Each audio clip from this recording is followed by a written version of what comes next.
नमस्कार, मैं हूं पूजा। बिहार न्यूज में आपका स्वागत है। खबरों की ओर बढ़ने से पहले एक नजर आज की सुर्खियों पर। आज से शुरू हुआ पटना मेट्रो का परिचालन। सीएम नीतीश ने किया उद्घाटन। महिलाओं और दिव्यांगों के लिए सीटें होंगी आरक्षित। सीएम नीतीश ने 21 लाख महिलाओं के खाते में भेजे 10-10 हजार। अब तक 1.21 करोड़ महिलाओं को मिल चुका है इस योजना का लाभ। रोजगार शुरू करने के लिए दी जाती है आर्थिक मदद। बिहार के शिक्षकों को अब मिलेगा वेतन संरक्षण का लाभ। अपने पद पर रहते हुए वेतन कटौती से रहेंगे सुरक्षित। 3 लाख से अधिक शिक्षकों को होगा फायदा। डीजीसीए ने फ्लाइट टिकट की कीमतों को नियंत्रित करने का दिया निर्देश। सभी एयरलाइनों ने हजारों अतिरिक्त उड़ानों की बनाई योजना। त्योहारों में यात्रियों को सामान्य किराए पर हवाई यात्रा का मिलेगा मौका। वर्ल्ड कप से पहले गावस्कर ने दी रोहित और कोहली को सलाह। कहा विजय हजारे ट्रॉफी में खेलना जरूरी। गावस्कर ने घरेलू क्रिकेट की बताई अहमियत। चलिए अब बढ़ते हैं शाम तक की 15 बड़ी खबरों की ओर विस्तार से। आज से शुरू हुआ पटना मेट्रो का परिचालन। बिहार वासियों का इंतजार अब खत्म हो गया है। आज पटना मेट्रो का उद्घाटन सीएम नीतीश कुमार ने किया। फर्स्ट फेज में ये मेट्रो ISBT 0 माइल और भूतनाथ तक चलेगी। हर 20 मिनट में ट्रेन उपलब्ध होगी। प्रतिदिन 40 से 42 फेरे होंगे। महिलाओं और दिव्यांगों के लिए सीटें भी आरक्षित होंगी। कोच में मोबाइल और लैपटॉप चार्जिंग, पैनिक बटन और डिस्प्ले बोर्ड भी होंगे। न्यूनतम किराया 15 रुपए और अधिकतम किराया 30 रुपए निर्धारित है। भूमिगत खंड बेली रोड पर 9.35 किलोमीटर लंबा, कुल लागत 13,925.5 करोड़ रुपए होगा। JICA केंद्र और राज्य का योगदान है। रेड और ब्लू लाइन में 24 स्टेशन। फेज 1 का संचालन 2027 तक हो सकता है। पटना मेट्रो की सुरक्षा BSAP संभालेगी। सीएम नीतीश ने 21 लाख महिलाओं के खाते में भेजे 10-10 हजार रुपए। बिहार विधानसभा चुनाव का बिगुल किसी भी वक्त बज सकता है और इससे पहले सीएम नीतीश कुमार ने बड़ा कदम उठाते हुए 21 लाख महिलाओं के खाते में मुख्यमंत्री महिला रोजगार योजना के तहत 10-10 हजार रुपए भेजे हैं। अब तक 1.21 करोड़ महिलाओं को इस योजना का लाभ मिल चुका है और इस योजना के तहत महिलाओं को रोजगार शुरू करने के लिए आर्थिक मदद दी जाती है और बाद में तैयारी के आधार पर 2 लाख तक की अतिरिक्त सहायता भी मिलेगी। सीएम नीतीश आज मुजफ्फरपुर में 300 करोड़ की योजनाओं का शिलान्यास भी करने वाले हैं।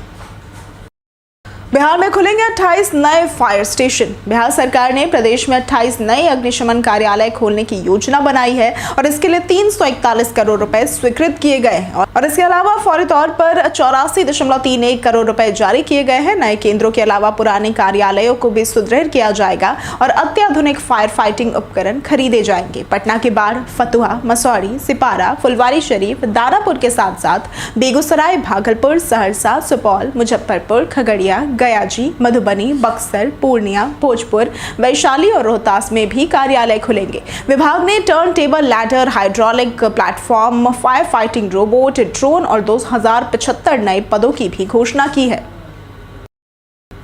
बिहार के शिक्षकों को अब मिलेगा वेतन संरक्षण का लाभ। बिहार सरकार ने राज्य के लाखों शिक्षकों को वेतन संरक्षण का लाभ देने का बड़ा निर्णय ले लिया है। अब सरकारी स्कूलों में नियोजित विशिष्ट शिक्षक, प्रधान शिक्षक और प्रधानाध्यापक अपने पद पर रहते हुए वेतन कटौती से सुरक्षित रहेंगे। इस फैसले से 3 लाख से अधिक शिक्षकों को मासिक 4 से 5 हजार रुपए तक अतिरिक्त आय भी होगी। सक्षमता परीक्षा पास शिक्षक और हाल ही में पदोन्नत प्रधान शिक्षकों को योगदान तिथि से बकाया वेतन वृद्धि का भुगतान किया जाएगा। यह कदम लंबे समय से शिक्षक संघ की मांग पूरी करता है। सेवा निरंतरता पर 10 अक्टूबर को कमेटी की बैठक होगी। भागलपुर BAU ने किसानों के लिए शुरू की अनोखी पहल। भागलपुर के बिहार कृषि विश्वविद्यालय यानी कि BAU सबौर ने किसानों के लिए एक अनोखी पहल शुरू की है। यहां स्थापित हाईटेक प्लांट फोनोटाइपिक प्रयोगशाला में हाई रेजोल्यूशन कैमरे और मल्टी चैनल LED सिस्टम की मदद से पौधों की पत्तियों का रियल टाइम डिजिटल रिकॉर्ड तैयार किया जाता है। कृत्रिम बुद्धिमत्ता और उन्नत सेंसरों के जरिए पौधों की स्वास्थ्य समस्याओं और कठिन परिस्थितियों में टिकाऊ किस्मों की पहचान की जाती है। इस तकनीक से किसान बेहतर किस्मों का चयन कर खेती को सुरक्षित बना सकेंगे और आमदनी बढ़ेगी और विज्ञान की मदद से गांवों में आत्मनिर्भरता आएगी।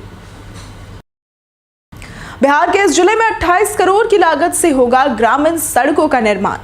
दरभंगा जिले के सिंहवाड़ा प्रखंड मुख्यालय में रविवार को विकास की कई पहलें शुरू की गई। नगर विकास और आवास मंत्री जीवेश मिश्रा ने 28 करोड़ रुपए की लागत से 17 ग्रामीण सड़कों का शिलान्यास किया। मुख्यमंत्री ने ग्रामीण सेतु योजना के तहत 2 उच्च स्तरीय पुलों का निर्माण भी प्रारंभ किया। इसके अलावा 16.62 करोड़ रुपए की लागत से नया प्रखंड और अंचल कार्यालय भवन, इसके साथ ही गौरीनाथ ब्रह्मपुरा में 100 बेड वाले छात्रावास की योजना की घोषणा की गई। इन परियोजनाओं से क्षेत्र के हजारों लोगों को आवागमन में सुविधा मिलेगी और बिहार के ग्रामीण क्षेत्रों का कायाकल्प होगा। राजधानी पटना को मिली 25 करोड़ की परियोजनाओं की सौगात। पटना शहर के 18 से अधिक वार्डों में बिहार सरकार ने 25 करोड़ रुपए से अधिक की विभिन्न परियोजनाओं का शिलान्यास किया है। इन परियोजनाओं में जलापूर्ति पाइपलाइन, घर घर कनेक्शन, अंडरग्राउंड नाला, पीसीसी सड़क, भवन निर्माण और पार्क निर्माण भी शामिल है। मुख्य उद्देश्य घनी आबादी वाले इलाकों में स्वच्छ, सुरक्षित, आसान यातायात व्यवस्था सुनिश्चित करना है। वार्ड नंबर 37 में IMA हॉल से RBI तक नाला और स्लैब निर्माण, सालिमपुर में कन्या व बालक विद्यालय का नव निर्माण, भट्टाचार्य रोड व बंदर बगीचा से अदालतगंज तक नाला निर्माण और दयानंद कन्या विद्यालय के पास पार्क निर्माण जैसे कार्य शुरू किए गए हैं।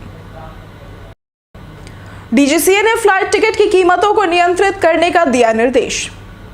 त्योहारी मौसम में महंगे हवाई टिकटों की समस्या अब कम होने वाली है। DGCA ने एयरलाइन कंपनियों को निर्देश दिया है कि प्रमुख मार्गों पर अतिरिक्त उड़ानों का प्रावधान करें ताकि बढ़ते किराए को नियंत्रित किया जा सके। इंडिगो, एयर इंडिया एक्सप्रेस और स्पाइस जेट जैसी एयरलाइनों ने हजारों अतिरिक्त उड़ानों की योजना बनाई है और इससे दीपावली और छठ जैसे त्योहारों में यात्रियों को सामान्य किराए पर हवाई यात्रा का मौका मिलेगा। प्रवासी अपनी यात्रा आसान और किफायती तरीके से कर सकेंगे। टूर ऑपरेटर्स का मानना है कि यह कदम यात्रियों को सुविधा और बेहतर अनुभव देगा।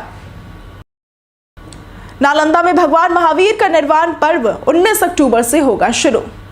जैन धर्म के 24वें तीर्थकर भगवान महावीर स्वामी का निर्वाण महोत्सव इस वर्ष 19 से 21 अक्टूबर तक पावापुरी स्थित दिगंबर जैन मंदिर में भव्य रूप से आयोजित होगा। महोत्सव की शुरुआत ध्वजारोहण से होगी और इसके बाद प्रतिदिन प्रवचन, अभिषेक, आरती और भक्ति कार्यक्रम होंगे। 21 अक्टूबर को पारंपरिक निर्वाण लड्डू चढ़ाने के साथ महोत्सव संपन्न होगा।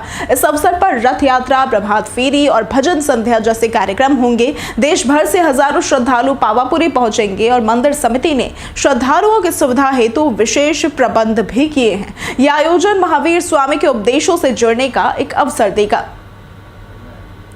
बेगूसराय में मिनी गन फैक्ट्री का हुआ खुलासा। बेगूसराय पुलिस ने अवैध हथियार कारोबार का भंडाफोड़ करते हुए सांख गांव निवासी अरविंद कुमार शर्मा को गिरफ्तार किया, जो अपने घर में मिनी गन फैक्ट्री चला रहा था। उसके पास से 3 देसी कट्टा, गोलियां और हथियार बनाने का भारी उपकरण बरामद हुआ है। पूछताछ में खुलासा हुआ कि कट्टे 15 से 20 हजार रुपए में लाइफ टाइम गारंटी के साथ बेचे जाते थे। विधानसभा चुनाव को देखते हुए यह कार्रवाई की गई है और वहीं पुलिस ने हथियार के साथ 2 बदमाशों अभिषेक कुमार और नंदन कुमार को भी पकड़ा है, जबकि एक फरार हो गया है। यह अपराधी स्वर्ण व्यवसायी को धमकी देने में शामिल थे। अररिया में बढ़ा नदियों का जलस्तर, प्रशासन का अलर्ट जारी। अररिया में लगातार बारिश और नेपाल के तराई क्षेत्रों से आ रहे पानी के कारण नदियों का जलस्तर तेजी से बढ़ रहा है। कोसी नदी का डिस्चार्ज 4 लाख क्यूसेक के पार पहुंचने से बाढ़ का खतरा भी बढ़ गया है। सीओ अजय कुमार ने परमान नदी का निरीक्षण कर बताया कि हालात पर लगातार नजर रखी जा रही है। कोसी बैराज से छोड़े गए पानी का असर अररिया, जोकीहाट, सिकटी और कुर्सा कांटा में दिख रहा है। प्रशासन ने लोगों से सुरक्षित स्थानों पर जाने, अफवाहों से बचने और जिला नियंत्रण कक्ष से संपर्क बनाए रखने की अपील की है। हालांकि स्थिति नियंत्रण में है, लेकिन सतर्कता जरूरी है। तेजस्वी यादव ने फिर उठाया सीएम नीतीश की सेहत पर सवाल। बिहार विधानसभा चुनाव से पहले राजनीतिक बयानबाजियां तेज हो गई हैं। नेता प्रतिपक्ष तेजस्वी यादव ने एक बार फिर सीएम नीतीश कुमार के मानसिक स्वास्थ्य पर सवाल उठाते हुए एक्स पर वीडियो पोस्ट किया है। उन्होंने पूछा कि क्या बीजेपी के इशारे पर प्रसाद खिलाकर सीएम नीतीश की ऐसी हालत की गई है और क्या वे मानसिक रूप से स्वस्थ नजर आ रहे हैं। इससे पहले भी मार्च में तेजस्वी ने राष्ट्रगान के दौरान सीएम नीतीश के हाव भाव पर सवाल उठाया था और इसे राष्ट्रगान का अपमान बताया था। उस समय विधानसभा में भी इस मुद्दे पर चर्चा हुई थी और माफी की मांग उठी थी। भाजपा से मैथिली ठाकुर लड़ सकती है चुनाव। बिहार की लोकप्रिय गायिका मैथिली ठाकुर भाजपा से विधानसभा चुनाव लड़ सकती है। उनके भाजपा प्रभारी विनोद तावड़े और केंद्रीय मंत्री नित्यानंद राय से मुलाकात की तस्वीर और तावड़े के बयान से ये अटकलें और भी तेज हो गई हैं। मधुबनी जिले के बेनीपट्टी की रहने वाली मैथिली 25 वर्ष की है और 2011 में सारेगामापा लिटिल चैंप से प्रसिद्ध हुई हैं। उन्होंने फिल्म, भजन और लोकगीत भी गाए हैं। चुनाव आयोग ने उन्हें 2024 लोकसभा चुनाव में ब्रांड एम्बेसडर भी बनाया था। सीट को लेकर चर्चा बेनीपट्टी की है, जहां वर्तमान विधायक विनोद नारायण झा है। उनके टिकट पर फैसला सस्पेंस बना हुआ है। मौसम विभाग ने 32 जिलों के लिए येलो अलर्ट किया जारी। बिहार में एक बार फिर बारिश का दौर शुरू हो गया है। मौसम विज्ञान केंद्र ने राज्य के 32 जिलों के लिए येलो अलर्ट जारी किया है। 7 अक्टूबर तक अधिकांश इलाकों में बादल छाए रहेंगे और हल्की से मध्यम बारिश हो सकती है। कुछ जिलों में तेज बारिश की भी संभावना है। बारिश से तापमान में 2 से 3 डिग्री की गिरावट होगी। पटना में 30 से 31 डिग्री सेल्सियस अधिकतम और 23 से 24 डिग्री सेल्सियस न्यूनतम तापमान रहेगा। सुपौल, अररिया और किशनगंज के निचले इलाके बाढ़ की स्थिति में है। वहीं 8 अक्टूबर के बाद मौसम शुष्क होगा और 11 अक्टूबर तक बारिश रुक जाएगी। वर्ल्ड कप से पहले गावस्कर ने दी रोहित और कोहली को सलाह। T20 और टेस्ट से रिटायर विराट कोहली और रोहित शर्मा अब केवल वनडे में सक्रिय हैं और 2027 वर्ल्ड कप खेलना चाहते हैं। हालांकि हालिया ऑस्ट्रेलिया दौरे के लिए बीसीसीआई ने रोहित से कप्तानी हटा दी है। मुख्य चयनकर्ता अजीत अगरकर ने कहा कि वर्तमान में केवल फॉर्मेट पर ध्यान देना है, वर्ल्ड कप पर नहीं। सुनील गावस्कर का मानना है कि 2027 तक फिट रहने और चयन में बने रहने के लिए दोनों को घरेलू क्रिकेट, खासकर विजय हजारे ट्रॉफी में खेलना जरूरी होगा। उन्होंने ऑस्ट्रेलिया दौरे को भी अनुभव बनाए रखने का मौका बताया। बीते दिन हमारे द्वारा पूछे गए सवाल का जवाब आप लोगों में से बहुत लोगों ने हमारे कमेंट सेक्शन में लिख कर दिया है। जिन्होंने हमारे द्वारा पूछे गए सवाल का जवाब दिया है उनके नाम है मनोज दास, मनोरंजन कुमार, रवि मोहन वर्मा, अमरनाथ मिश्रा, लक्ष्मी मेहता, आलोक प्रियदर्शी, शिवशंकर, संजीव कुमार, उमेश कुमार, राकेश मिश्रा, दीपक कुमार, प्रेम कुमार, मुन्नी कुमारी, हिमांशु कुमार, जितेंद्र ठाकुर, मोहम्मद सनाउल्लाह, रामशंकर सिंह, विकास कुमार, अविनाश सिंह, अमित कुमार, शिवशंकर शुक्ला, रंजीत मिश्रा, सुजीत कुमार और राजेश सहनी। इसी के साथ बढ़ते हैं आज के सवाल की ओर। आज का सवाल है, क्या आप मानते हैं कि सोशल मीडिया से लोगों के बीच की दूरी कम हुई है? आप अपना जवाब हमें हमारे कमेंट सेक्शन में लिखकर जरूर बताएं। आज के लिए सिर्फ इतना ही। बिहार के तमाम खबरों के साथ बने रहने के लिए देखते रहे बिहारी न्यूज़ और साथ ही अगर आप YouTube चैनल पर देख रहे हैं तो चैनल को सब्सक्राइब करें।